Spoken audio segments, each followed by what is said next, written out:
और इस वक्त की सबसे बड़ी खबर और बड़ी तस्वीर आपके सामने है, जब सिंह के आवास पर जो है पहुंचे ये हुए प्राइम मिनिस्टर नरेंद्र मोदी का काफिला जो है आप तस्वीरों में लाइव देख सकते हैं। ये प्रधानमंत्री नरेंद्र मोदी का काफिला है जो पूर्व प्रधानमंत्री मनमोहन सिंह के पार्थिव शरीर के दर्शन के लिए उनके सरकारी आवास पहुंचे हैं। और प्रधानमंत्री नरेंद्र मोदी के आने से ठीक पहले केंद्रीय गृह मंत्री यहां पर अभी भी आवास के अंदर मौजूद हैं और ये लाइव तस्वीरें हैं पूर्व प्रधानमंत्री मनमोहन सिंह के आवास के ठीक बाहर की, जहां पर भारत के प्रधानमंत्री नरेंद्र मोदी पहुंचे हुए हैं उनके पार्थिव शरीर के दर्शन के लिए। और इस वक्त की लाइव तस्वीरें हम अपने दर्शकों को दिखाना चाहेंगे। प्राइम मिनिस्टर नरेंद्र मोदी का काफिला जो है वो प्रधानमंत्री का काफिला जो है वो पूर्व प्रधानमंत्री मनमोहन सिंह के आवास के अंदर जाते हुए देखा जा सकता है। प्राइम मिनिस्टर की गाड़ी जो है वो एंटर कर चुकी है और केंद्रीय गृह मंत्री अमित शाह इस वक्त अंदर ही मौजूद हैं।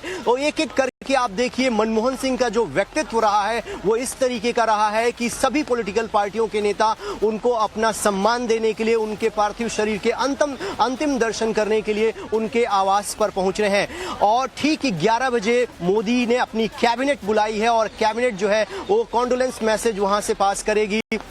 और इससे ठीक पहले एक एक करके जो मोदी कैबिनेट के बड़े मंत्री हैं वो यहां पर पहुंच रहे हैं। पूर्व प्रधानमंत्री मनमोहन सिंह के पार्थिव शरीर के दर्शन के साथ ही उनके परिवार के लोगों से मुलाकात कर रहे हैं, उनको सांत्वना दे रहे हैं। कल जब प्राइम मिनिस्टर ने ट्वीट किया था, उन्होंने कहा था कि जो मनमोहन सिंह का योगदान है राष्ट्र के निर्माण में उसको भुलाया नहीं जा सकता। चाहे वो इकोनॉमिक पॉलिसी हो, राइट टू इंफॉर्मेशन हो, तमाम जो राइट्स जो हैं पीपल सेंट्रिक जो स्कीम रही है वो यूपीए गवर्नमेंट के दौरान मनमोहन सिंह के नेतृत्व में राष्ट्र को मिली है, राष्ट्र की जनता को मिली है। और ऐसे में पूरे सम्मान के साथ, राजकीय सम्मान के साथ जो उनकी अंतिम यात्रा है वो निकलेगी। भारत सरकार ने 7 दिनों का जो राष्ट्रीय शोक है उसका ऐलान किया है। और इस वक्त की तस्वीरें आप देख सकते हैं, पूर्व प्रधानमंत्री मनमोहन सिंह के अंतिम दर्शन के लिए प्रधानमंत्री नरेंद्र मोदी यहां पर पहुंचे हैं। जिस वक्त वो गुजरात के मुख्यमंत्री थे उस दौरान भी उनकी मुलाकातें हुआ करती थी। भले ही कुछ मुद्दों पर उनके मतभेद रहे हों, लेकिन मनमोहन सिंह के योगदान को आज पूरा राष्ट्र जो है वो याद कर रहा है। और मोदी कैबिनेट के जो मंत्री हैं, पार्टी के जो राष्ट्रीय अध्यक्ष हैं, विभिन्न पार्टियों के जो नेता हैं, सुबह से हम देख रहे हैं कि वो यहाँ पर आए हैं इस दुख की घड़ी में उनके परिवार को सांत्वना देने के लिए। मनमोहन सिंह की एक बेटी जो यूएस में रहती हैं, उनके आने का इंतजार किया जा रहा है। तो ये बहुत ही ऐसा लम्हा है जो भारतीय राजनीति में देखा जाता है कि भले ही हम दो परस्पर विरोधी विचारधारा की पार्टियों से जुड़े हैं, लेकिन एक दूसरे के काम को हम किस तरीके से सम्मान देते हैं, क्योंकि पार्टी कोई भी हो, सभी एक राष्ट्र के लिए काम करते हैं, भारत को महान बनाने के लिए काम करते हैं। और मनमोहन सिंह ने अपने स्पीच में कहा कि मेरा रविकांत, आप हमारे एक पारदर्शी किताब की तरीके है, मेरी जितनी भी कैपेसिटी रही है मैंने राष्ट्र के निर्माण में अपना पूरा योगदान दिया है। रविकांत आप हमारे साथ बने रहिए। लेकिन ये अंदर से तस्वीरें आ रही हैं जब प्रधानमंत्री नरेंद्र मोदी ने पुष्पांजलि अर्पित की है। मनमोहन सिंह जी के आखिरी दर्शन करने के लिए पहुंचे हुए हैं उनके आवास पर, आधिकारिक आवास पर, जैसा रविकांत भी हमारे साथ जुड़े हुए हैं वो जानकारी दे रहे हैं। एक बार परिक्रमा, झुककर नमन, पुष्पांजलि अर्पित की। आर्थिक उदारीकरण के लिए प्रधानमंत्री याद करते रहते हैं पूर्व प्रधानमंत्री मनमोहन सिंह को। और इस वक्त की ये तस्वीरें, परिवार को भी उन्होंने हाथ जोड़कर उनका अभिवादन किया है, उनकी पत्नी से भी मुलाकात। और इससे पहले केंद्रीय गृह मंत्री अमित शाह पहुंचे हुए थे। अब ये तस्वीरें अमित शाह की तस्वीरें जब वो पुष्पांजलि अर्पित कर रहे हैं पूर्व प्रधानमंत्री मनमोहन सिंह के पार्थिव शरीर पर। एक जनपद से ये तस्वीरें जो कि आवास, और पीछे तस्वीरों में भाजपा के राष्ट्रीय अध्यक्ष और केंद्रीय स्वास्थ्य मंत्री जेपी नड्डा भी आपको दिखाई दे रहे हैं पुष्पांजलि अर्पित करते हुए। और अब से थोड़ी देर बाद 11 बजे कैबिनेट की बैठक है। कैबिनेट की बैठक में एक शोक संदेश, जैसा रविकांत बता रहे थे, कुछ और फैसले भी, और उसके बाद भी कांग्रेस की ओर से जानकारी दी गई है कि अंतिम संस्कार की प्रक्रिया क्या होगी, इसको लेकर टाइमलाइन तय की जाएगी और उसके बारे में जानकारी दी जाएगी। लेकिन एक बड़ा लम्हा, एक दुखद पल देश के लिए, एक यादें, और वो यादें जो भारत को अगर आर्थिक विकास के रास्ते पर तेजी से लेकर बढ़ी, उदारीकरण जो भारतीय अर्थव्यवस्था में आया, उसके प्रणेता माने जाते हैं डॉक्टर मनमोहन सिंह। एक युग का अंत, और इसीलिए हर कोई अक्रॉस द पार्टी सभी ने अपने शोक व्यक्त किए हैं। और ये तस्वीरें जब प्रधानमंत्री नरेंद्र मोदी बातचीत कर रहे हैं परिवार से, पूर्व प्रधानमंत्री मनमोहन सिंह के परिवार से, और परिवार के लोग भी हाथ जोड़कर अभिवादन कर रहे हैं। इस वक्त की बड़ी तस्वीर है कि सी वेणुगोपाल भी आपको वहां पर खड़े दिखाई दे रहे हैं। उन्होंने भी प्रधानमंत्री नरेंद्र मोदी का अभिवादन किया है। रविकांत हमारे साथ जुड़े हुए हैं, एक बार फिर से मैं उनका रुख करता हूं। रविकांत, प्रधानमंत्री नरेंद्र मोदी, केंद्रीय गृह मंत्री अमित शाह, जेपी नड्डा, ये सभी मौजूद थे, सभी ने पुष्पांजलि अर्पित की। ये तस्वीरें सामने टेलीविजन स्क्रीन पर हैं। अब से थोड़ी देर बाद कैबिनेट की बैठक भी है 11 बजे।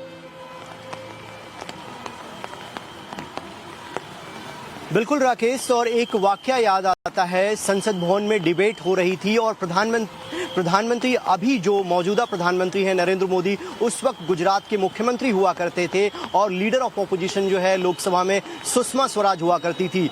मनमोहन सिंह का व्यक्तित्व तो कैसा था कि एक प्रधानमंत्री जिससे आप बहुत ज्यादा नाराज हों, और लोकसभा में डिबेट के दौरान सुषमा स्वराज ने कहा कि तू इधर उधर की बात ना कर, तू ये बता कि काफिला क्यों लुटा। बहुत ही तल्ख अंदाज में वो डिबेट चल रही थी और पार्लियामेंट की डिबेट का एक लेवल हुआ करता था। लेकिन शाम आते आते सुषमा स्वराज और अरुण जेटली को एहसास हुआ कि उन्होंने मनमोहन सिंह के लिए बहुत ही हार्श वर्ड का इस्तेमाल किया। वो शाम को उनसे मिलने के लिए समय मांगते हैं। अगर किसी व्यक्ति की व्यक्तिगत नाराजगी होती तो प्राइम मिनिस्टर उनको समय नहीं देते, लेकिन मनमोहन सिंह ने उनको चाय पर अपने चैम्बर में बुलाया और उन्होंने कहा कि चलिए, पार्लियामेंट्री डेमोक्रेसी में आप ऑपोजिशन के लीडर्स हैं, आपका ये कर्तव्य है कि आप गवर्नमेंट को क्रिटिसाइज करें, लेकिन मेरे मन में आपके लिए कोई भी ऐसा दुर्भावनाएं नहीं है, कोई सी बात नहीं है। तो ये लेवल था उनके व्यक्तित्व का, बहुत ही सहज, सौम्य, और सबकी बात सुनते थे। और इसके साथ ही वो बहुत बड़े अर्थशास्त्री थे।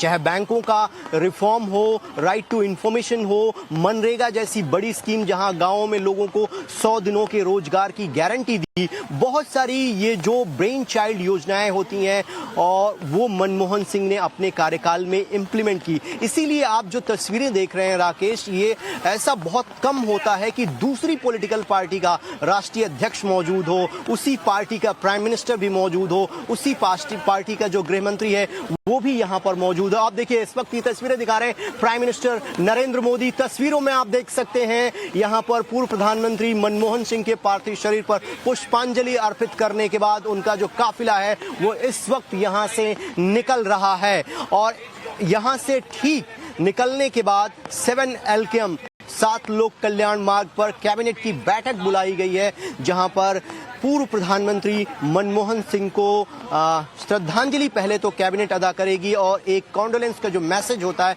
जो रिचुअल्स होते हैं, वो अदा किए जाएंगे। ये प्राइम मिनिस्टर का काफिला है राकेश, जो मनमोहन सिंह के आवास से निकल रहा है। अभी जो जानकारी मिल रही है उसके मुताबिक जितने भी परिवार के लोग थे उनसे एक एक करके मुलाकात की है।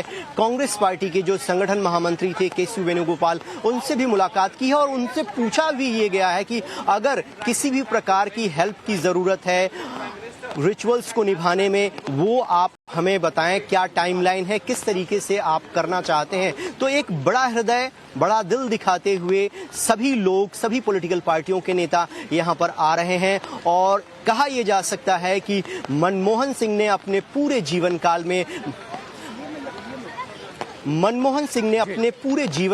में भारत को एक विकसित राष्ट्र बनाने के लिए रविकांत, मैं आपके पास आता हूं, क्योंकि आप जो है पार्लियामेंट को भी कवर करते रहे, पार्लियामेंट की कई सारी आपने प्रोसीडिंग्स को देखा है, मैं उस पर भी बातचीत करूंगा, लेकिन गौरव भी वहां से मौजूद हैं, एक बात मैं उनसे भी कर लूं।